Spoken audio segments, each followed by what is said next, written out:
Beamy, 31 years old, senior data analyst working remotely for a tech company in Seattle, divorced from my ex-wife, Rachel, 2 years ago after 7-year marriage that went completely down the drain.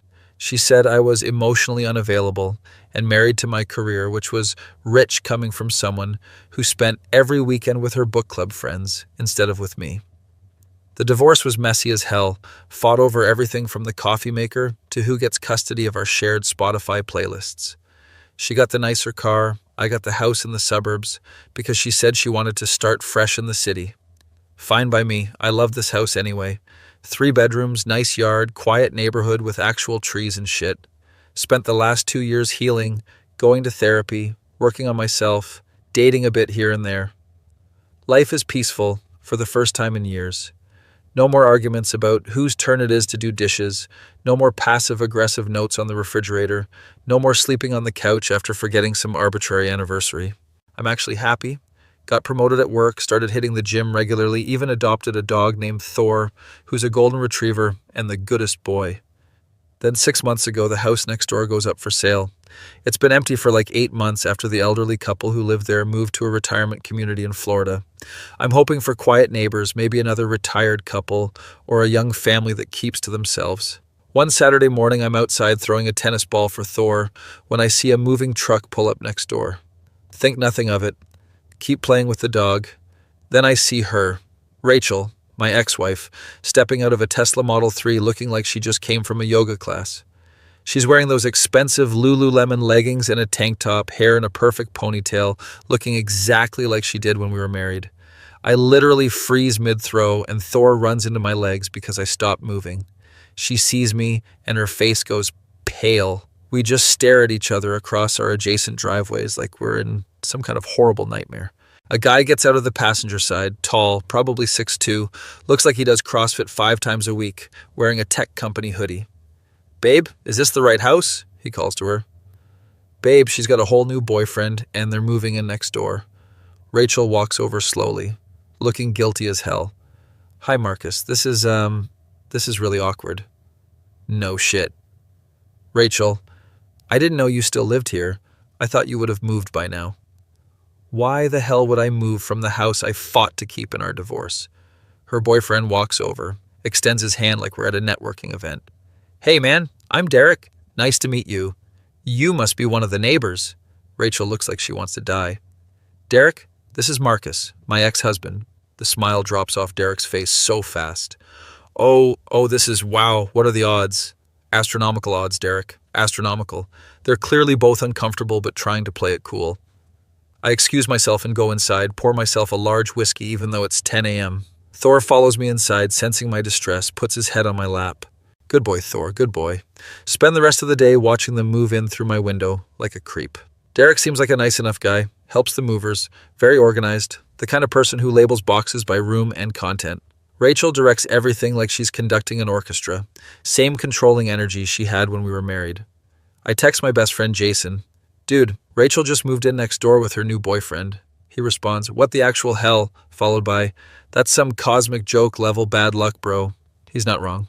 Over the next few weeks, I try to avoid them as much as possible. I leave for my morning run at different times. I park in my garage instead of the driveway. I take Thor out in the backyard instead of front. But in a suburban neighborhood, you can't avoid your neighbors forever. One evening, I'm grilling burgers in my backyard when I hear voices from Rachel's yard. They share a fence with me. Just a standard wooden privacy fence that does not actually provide privacy from sound. "I can't believe you didn't tell me your ex-husband lives next door." Derek's voice, clearly frustrated. "I didn't know. I swear I thought he would have moved. Who stays in the same house for 2 years after a divorce?" "Me." "Rachel, people who actually like their house stay in their house." This is so awkward. Every time I see him, I don't know what to say. "Just ignore him. We'll keep to ourselves. It'll be fine." It was not fine. 2 weeks later, on a Tuesday evening around 8 p.m., my doorbell rings. I open it, and it's Rachel, wearing sweatpants and an oversized cardigan, no makeup, hair in a messy bun. She looks like she's been crying. "Can I come in?" she asks quietly. Every alarm in my brain is going off, but I'm too polite to say no. Sure, I guess." She walks in, looks around at how I've redecorated since she left. I got rid of all her minimalist white furniture and replaced it with comfortable stuff that actually has color. The place looks good. You finally got that leather couch you wanted. Yeah, well, no one around to tell me it doesn't match the aesthetic anymore. She winces at that. We sit in the living room. Thor immediately goes to her because he's a traitor who loves everyone. What's going on, Rachel? She starts crying, like full-on sobbing. Derek and I had a huge fight. He's being so unreasonable about everything. I'm sitting here wondering why this is my problem. I'm sorry to hear that, but why are you telling me this? Because I don't have anyone else to talk to. My friends are all his friends now, and my family lives across the country, and you're right here, and you know me. This is manipulation 101, and I'm not falling for it. Rachel, we're divorced. You can't come to me with your relationship problems. I know, I'm sorry. I needed someone, and you were always so good at listening. She's using past tense like that's supposed to make me feel obligated. You should probably go home and work this out with Derek.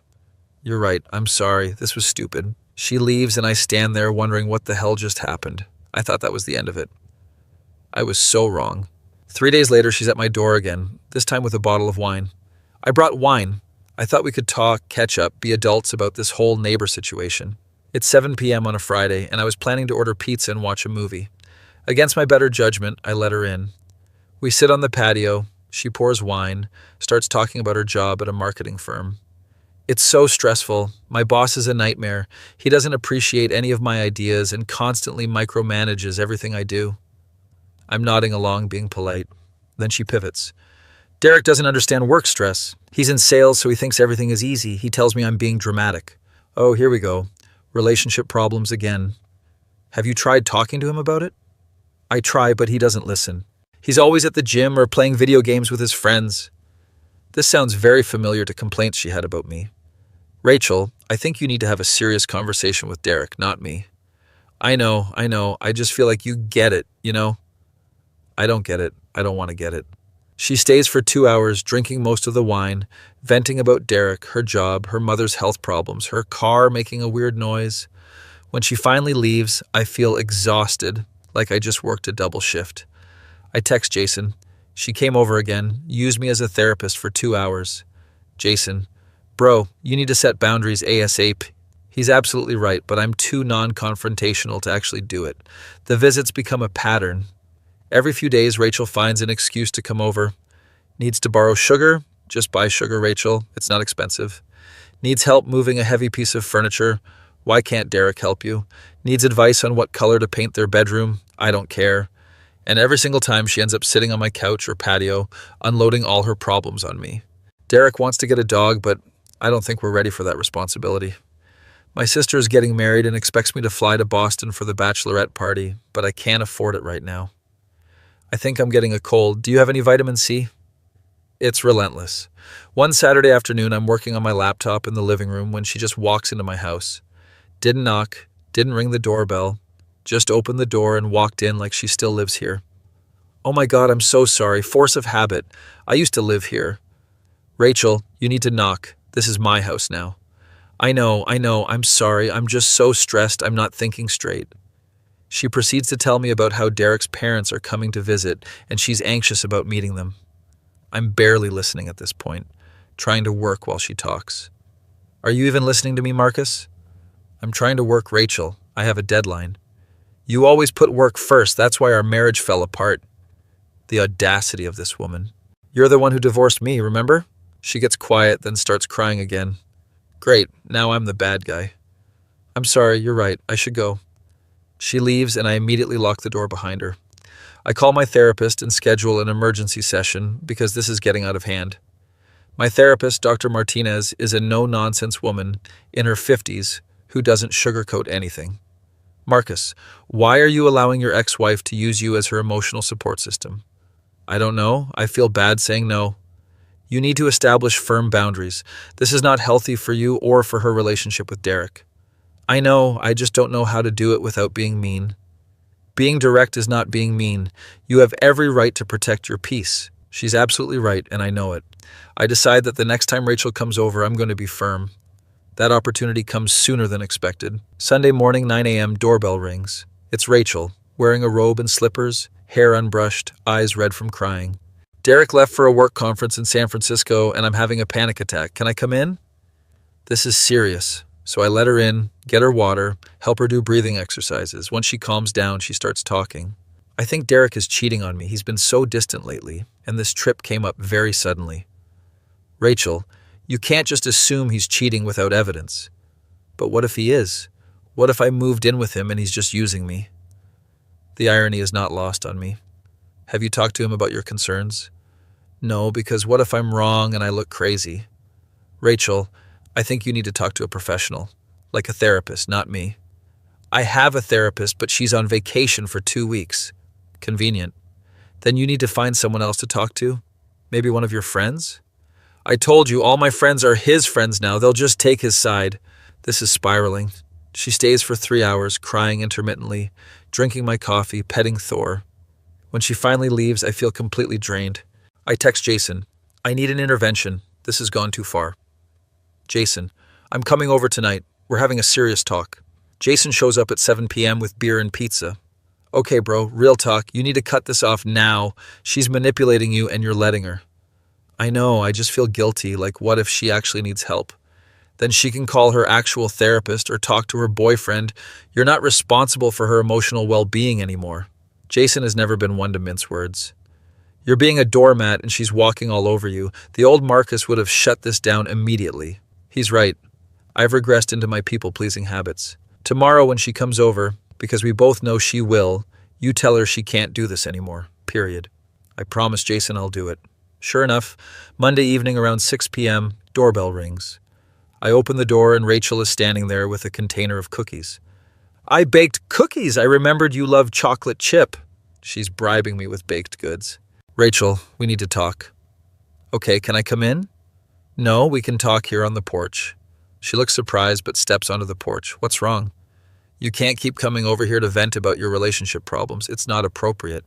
But I thought we were friends. We're not friends, Rachel. We're divorced. There's a difference. Her eyes start watering. I just don't have anyone else to talk to. That's not my problem anymore. You need to talk to Derek or your therapist or literally anyone else but me. You're being really cruel right now. I'm being honest.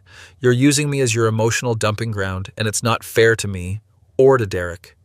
Derek doesn't care about my feelings. Then why are you with him? Why did you move in with him? She doesn't have an answer for that. I think you need to go home and seriously evaluate what you want in your life. She takes the cookies back, throws them in her trash can on the way back to her house. Mature Rachel, real mature. I feel guilty for about 5 minutes, then remember what Drs. Martinez said about protecting my peace. I think that's the end of it. 3 days of blessed silence. Then Thursday night, I'm taking Thor for a walk when Derek approaches me. Hey Marcus, can we talk for a minute? Oh boy. Sure, what's up? Rachel's been really upset lately and she won't tell me why. Did something happen between you two? This is awkward. I told her she needs to stop coming to me with her relationship problems and talk to you instead. Derek looks confused. She's been talking to you about our relationship? Oh shit, she didn't tell him. Yeah, man, she's been coming over pretty regularly to vent about stuff. Derek's face goes through several emotions. Confusion, anger, hurt, betrayal. How long has this been going on? Since you guys moved in, so like 6 months. 6 months? She's been going to your house for 6 months and didn't tell me? I can see him processing this information in real time. Look, man, I'm sorry. I thought you knew. I finally told her to stop because it was weird. Yeah, it's very weird. Thank you for telling me. He walks back to his house and I can hear raised voices through the walls that night. I feel bad but also relieved that the truth is out. The next day, Rachel is at my door, furious. You told Derek I've been coming over here? How could you betray my trust like that? Your trust? Rachel, you've been lying to your boyfriend for 6 months. I wasn't lying, I just didn't mention it. That's called lying by omission. You've ruined my relationship. You ruined your relationship by using me instead of communicating with your partner. We're full-on yelling on my front porch and neighbors are definitely watching. I can't believe I ever thought you were a good person. And I can't believe I ever married someone who takes zero responsibility for their actions. She storms off and slams her door so hard I hear it from my house. I go inside, pour myself a drink, and sit with Thor. Women are complicated, buddy. Thor licks my face in agreement. The next week is tense. I can hear Rachel and Derek arguing through the walls constantly. Feel guilty, but also like this needed to happen. Then one night there's a knock on my door at 11 p.m. It's Derek, looking exhausted. Can I talk to you for a minute? Sure, man. Come in. We sit in the living room. I offer him a beer, which he accepts. Rachel and I are breaking up. She's moving out this weekend. Didn't expect that. I'm sorry to hear that. Don't be. You did me a favor, honestly. Turns out she's been lying about a lot of things. He takes a long drink of his beer. She told me you were emotionally abusive during your marriage, that you ignored her and made her feel worthless. What? That's not what happened at all. Yeah, I figured that out pretty quick when I saw how she was treating you, using you as her therapist while lying to me about it. She told you I was abusive? Yeah, made this whole story about how you were controlling and cold. I felt bad for her. I'm processing this new information and I'm pissed. Dude, if anything, she was the controlling one. She micromanaged everything in our marriage. That tracks with what I experienced. She tried to control every aspect of my life. We sit there commiserating about our experiences with Rachel. I think she has some serious issues she needs to work through. Agreed, that's what my therapist said too.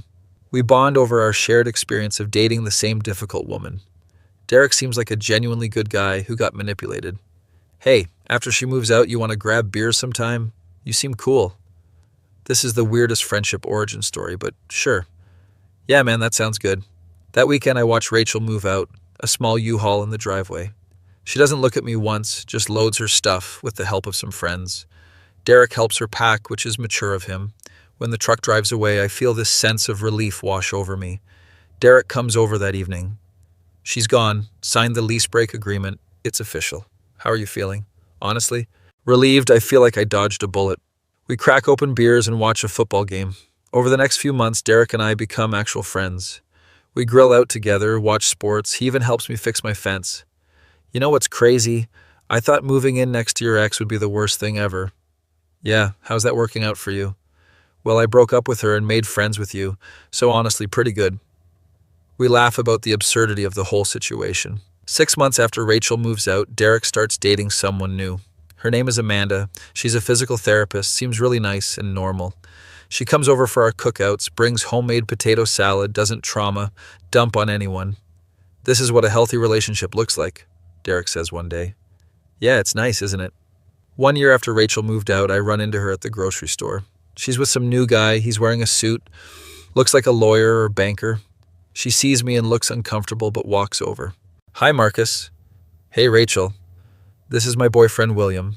William shakes my hand very formally. Rachel's told me a lot about you. I bet she has. Probably all lies. Hope it was all good things. Rachel blushes. We should get going. Nice to see you, Marcus. You too. I finish my shopping thinking about how much my life has improved since she left. Derek is a solid friend. My career is going great. I'm dating someone casually who respects boundaries.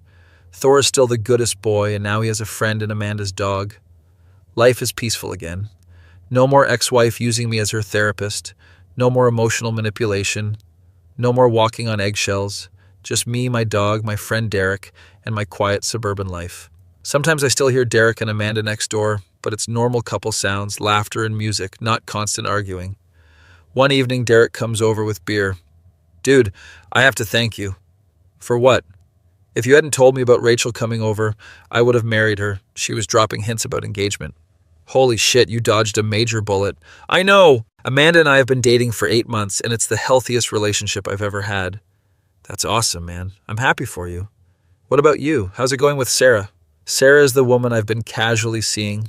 She's a graphic designer who works for an ad agency. It's good. We're taking it slow, no pressure. That's the way to do it, man. We sit on the patio drinking beer and watching the sunset. You ever think about how weird this whole situation was? All the time, man. My ex-wife moved in next door with her boyfriend, used me as her therapist, lied to him about it. They broke up, and now we're best friends. When you say it out loud, it sounds insane. It was insane. We laugh about it, because if you don't laugh, you'll cry. 2 years after the whole disaster, Derek proposes to Amanda. He asked me to be his best man. Seriously? Yeah, man, you're my closest friend. You helped me dodge the biggest mistake of my life. I'd be honored. At the wedding, I give a toast. I met Derek under the most unusual circumstances. He was dating my ex-wife and living next door. Everyone laughs. But through that mess, we became genuine friends, and I got to see him find real happiness with Amanda. Here's to Derek and Amanda. May your marriage be nothing like any of our previous relationships. Huge laugh from the crowd. After the wedding, Derek and Amanda buy a bigger house across town. We love you, man, but we need more space. Totally understand. Congrats on the new place. They move out, and a nice family with 2 kids moves in. The kids love Thor, and I let them throw tennis balls for him in the yard. Their parents are friendly but respect boundaries. We wave and make small talk, but that's it. Perfect neighbors. 3 years after everything, I'm at a coffee shop working when I get a LinkedIn message. It's from Rachel. Hi, Marcus. I know this is out of the blue, but I wanted to apologize for how I treated you when we were neighbors. I was going through a lot, and I used you as my emotional crutch when I should have been in therapy. I'm in a better place now, and I'm sorry for any pain I caused you. I stare at the message for a long time. Part of me wants to ignore it. Part of me appreciates the apology. I decide to respond. I appreciate the apology, Rachel. I hope you're doing better. Take care. Short, polite, close the loop. She responds, Thank you for being kind even when I didn't deserve it. I'm engaged now and in therapy, working through my issues. I hope you're happy.